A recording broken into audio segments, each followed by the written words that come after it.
Elle est à portée de main, c'est un moment historique. Et voilà, depuis hier soir, le soutien de François Hollande, Mmh. Raphaël Glucksmann qui confirme ce matin se retrouver dans cette union, il se passe quelque chose dans le pays et je sens qu'une dynamique peut grandir et nous amener à la victoire. La question, c'est est-ce que ça va suffire? Est-ce que cet accord, cette union à gauche, vous dites tous historique ce matin, très bien, est-ce que ça suffit pour inverser la dynamique du Rassemblement national? C'est les Français qui vont le décider. Franchement, c'est ça aujourd'hui qui va compter, c'est eux. Chaque citoyen, citoyenne, avec son bulletin de vote, va comparer les programmes. Et je souhaite qu'on ait un vrai débat, projet contre projet, sans caricature, Mmh. sans invective et sans insulte, et que les Français décident. Il y a une chose qui est sûre, c'est que Emmanuel Macron, on n'en veut plus. C'est terminé.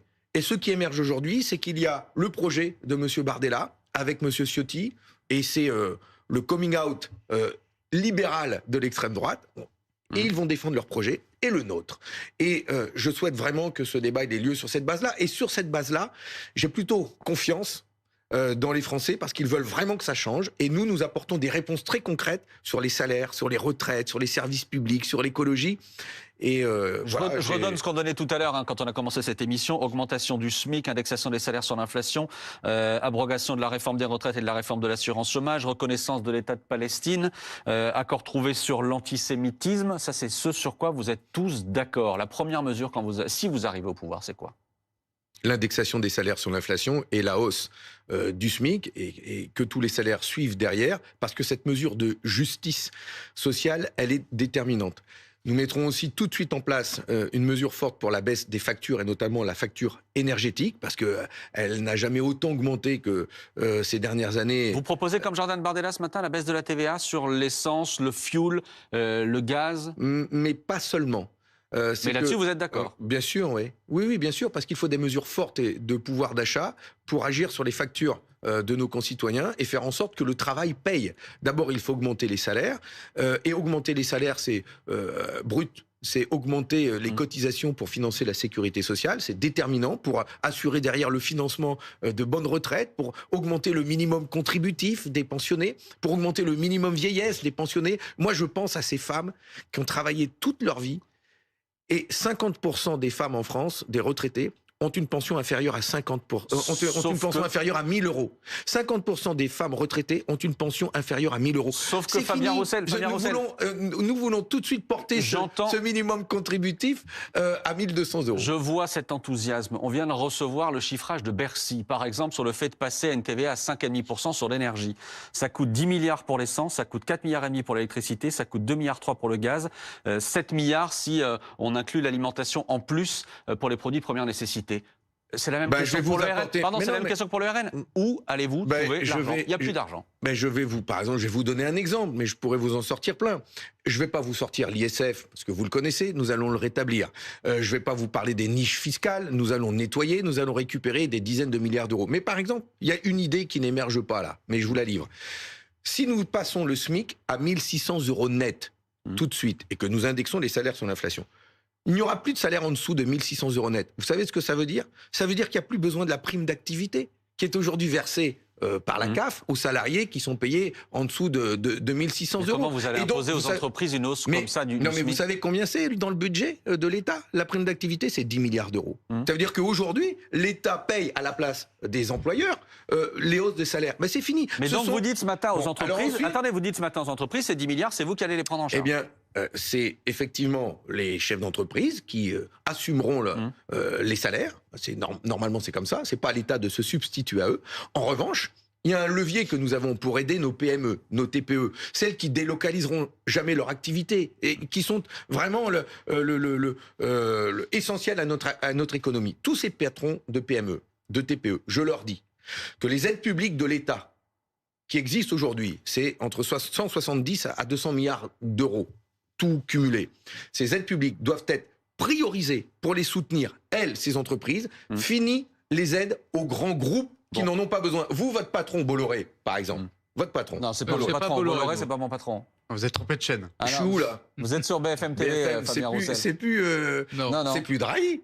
C'était M. Drahi, ce sera bientôt Rodolphe Saadé. Ah non, c'est Saadé, c'est pas Bolloré, c'est Saadé. Excusez-moi. Oui. Excusez-moi. Vous, Rien à voir. Vous, votre patron, Rodolphe Saadé, il a les moyens d'assumer une hausse des salaires et il ne bénéficiera plus des différentes aides publiques et crédits d'impôt qu'il peut bénéficier. On lui posera la question. Ça veut dire que les salariés, les agents de la Sécu qui sont devant chez vous là, ceux qui embauchent à 2, 3, 4 heures du matin, ils vont voir leur salaire augmenter et c'est pas l'État qui va Ils sont même là toute la nuit. Alors attendez, à financer parce tout ça. que Laurent Neumann, là, tout ce sur quoi vous êtes d'accord, très bien.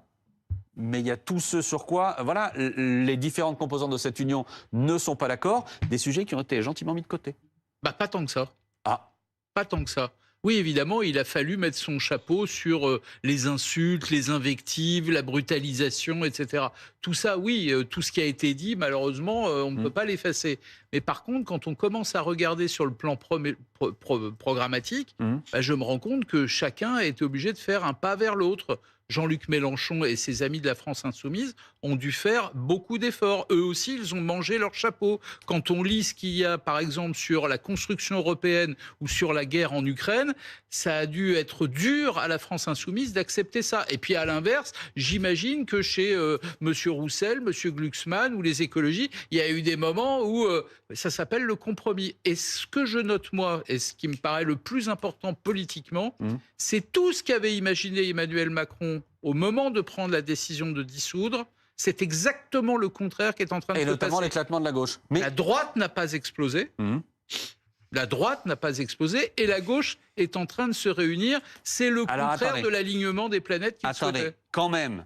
Les sujets, la dissuasion nucléaire, sur l'OTAN, sur la réforme des retraites, par exemple. Vous êtes d'accord pour abroger la précédente réforme, mais qu'est-ce que vous allez faire à la place comme réforme? Ça, on ne le sait pas aujourd'hui. Est-ce que votre alliance, elle tiendra quand il va falloir rentrer? C'est même pas un détail, c'est le cœur du sujet. Mais bien sûr. Le Front populaire, dans l'histoire de France, il est synonyme de grande conquête sociale. Les congés payés, notamment, les droits des salariés avec la création des comités d'entreprise, etc. Nous voulons que le Front populaire, le nouveau Front populaire, pour les Français, soit aussi synonyme de grande conquête sociale. Et donc, nous allons mettre à l'ordre du jour du futur gouvernement l'objectif d'atteindre la retraite à 60 ans et de pouvoir la garantir pour chacun et pour chacune. Vous êtes tous d'accord là-dessus? C'est-à-dire que même Raphaël Glucksmann est d'accord là-dessus? Écoutez, Maxime Sutek, venez à notre conférence de presse. Alors, on va la diffuser tout à l'heure. Vous allez voir le document qui va être présenté aux Français et ce pacte que nous prenons devant les Français sur des engagements, et c'est écrit. Ce que nous disons, c'est que pour travailler à cette retraite à 60 ans, il nous faut prendre le temps. Nous ne sommes pas des amateurs, il faut financer une telle réforme. Il faut donc créer les richesses permettant de financer cette réforme. Comment on crée les richesses permettant de financer une retraite à 60 ans? Il faut pour cela des bons salaires et beaucoup d'emplois, puisque c'est ça qui finance la sécurité sociale. Et c'est tout l'inverse de M. Bardella et Ciotti, qui eux disent on va baisser les cotisations sociales, ils appellent ça des charges, on les supprime pour augmenter les salaires. Mais comment, eux, ils financent la sécurité sociale? Ils vont la mettre à bas. C'est les mutuelles qui vont devoir augmenter pour prendre en charge les déremboursements de médicaments. C'est ce qui se produit déjà aujourd'hui. Vous parlez du futur gouvernement si vous l'emportez. Quand est-ce que vous direz qui sera votre Premier ministre? Bientôt. Oui, mais c'est quand même important. Mais non, mais on verra. Donc en gros, vous dites aux électeurs de gauche, allez voter, vous verrez après. Mais non, avant, mais vous inquiétez pas, no stress.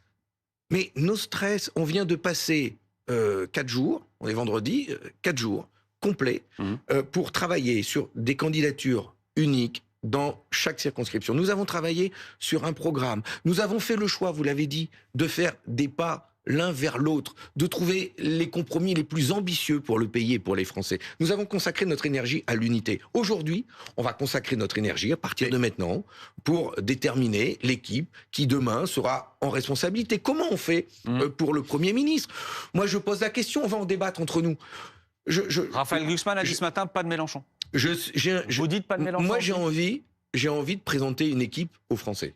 J'ai envie de présenter une équipe. Je n'ai plus envie de personnaliser, de pipoliser la vie politique. On en souffre. Sauf que les institutions sont faites de telle manière qu'il y a un chef. De cela. Et donc, les institutions étant ce qu'elles sont, bien sûr, il faudra désigner un Premier ministre. On ne doit pas avoir peur de ça, au contraire. Il y a beaucoup de personnalités qui peuvent le faire dans l'équipe que nous sommes, hommes et femmes, qui ont de l'expérience, qui auront la responsabilité de pouvoir le faire. Vous ? Moi, je dis une chose, c'est que au lendemain des élections, le 8 juillet, nous verrons quelle est la configuration de l'Assemblée nationale. Et c'est à partir de là qu'on décide qui est le Premier ministre. Donc moi, je serais pour dire, on a plusieurs cartes en main. Voilà, on a plusieurs cartes en main. Mais vous ne dites pas ce matin, pas de Mélenchon, par principe. Bah, je vous dirais que Jean-Luc Mélenchon n'est pas forcément le plus qualifié, si vous me demandez mon avis. Et je le dirais comme ça.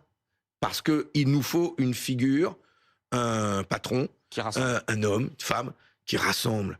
Et si demain, on doit empêcher l'extrême droite de gouverner, il va bien falloir créer aussi des passerelles, il va falloir avoir la responsabilité d'être capable de travailler avec tout le monde, de dialoguer avec tout le monde. Il nous faut une figure rassembleuse, responsable. Ça ressemble à qui, ça? Ah bah, à personne. On va en parler. Oh. Ça ne dit personne. Attendez, j'ai encore une question.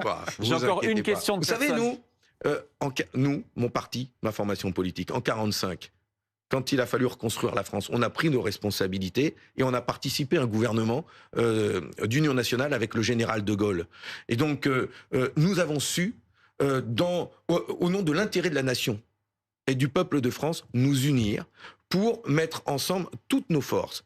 Si demain, nous devons prendre de telles décisions, nous serons de ce camp-là. Ça veut dire, Fabien Roussel, pour être clair, ça veut dire que pour être clair, et d'un mot, s'il doit y avoir un gouvernement d'union nationale après ces législatives, parce qu'il y a un blocage sur tel ou tel point, vous pourriez être dans un gouvernement avec Renaissance, par exemple? Écoutez, je ne vais pas, moi, tirer de plan sur la comète, je vous livre mon état d'esprit. Et je dis que nous, ma formation politique, nous avons toujours su prendre nos responsabilités. Je ne veux pas que l'extrême droite fasse main basse sur la République. Les valeurs que nous avons construites au fil des décennies, au contraire, il faut leur redonner de la force et toute leur noblesse. Liberté, égalité, fraternité, je ferai tout pour que ces grandes valeurs, ces belles valeurs puissent continuer de vivre dans notre pays. Merci Fabien Roussel d'avoir été avec nous. Et tout à l'heure, midi, vous allez dévoiler avec les autres membres de cette Union du Front Populaire le programme pour les 100 premiers jours. On suivra ça tout à l'heure en direct sur BFM TV. Merci à vous. Dans un instant, la campagne sur le terrain, Marine Le Pen sur le terrain. Et Gabriel Attal, regardez une image de Marine Le Pen qui est dans son fief à Hénin-Beaumont. Elle vient d'entrer dans ce café. On y est dans un instant.